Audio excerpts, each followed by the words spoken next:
And now let's bring you more coverage of the relentless hail we saw today. The storm just kept rebuilding on itself and hitting the exact same areas. Channel 8 Eyewitness News reporter Laura Wilson joins us live with more. Laura? That's right, I am live here in Cheney. Now, Southeast Lincoln got hit pretty badly today. The storm left behind softball-sized hail. It also left behind some pretty frustrated drivers. A scary day for Lincoln drivers out on the road Monday evening. It sounded like large boulders falling on my car.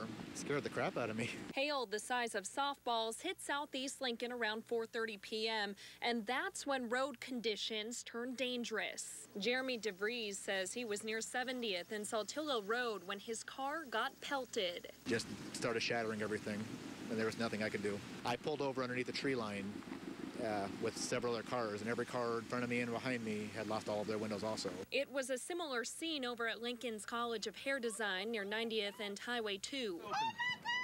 I've never seen anything like this. Never seen nothing like it. I'm from down south. Students say class was interrupted as funnel clouds began to form in the sky. It was more exciting, but yes, I was scared, and we did stay indoors, but our cars are demolished. The cars in the parking lot suffered extensive damage to the windows and windshields. But my car, the whole back window is out, and then all the front, all the back window, everything. Everyone's shattered. Yep. Everyone's windshields are just shattered completely. Drivers now accepting they may have to foot the bill Mother Nature left behind. Do you think you have insurance that covers this? No, I have liability only, so.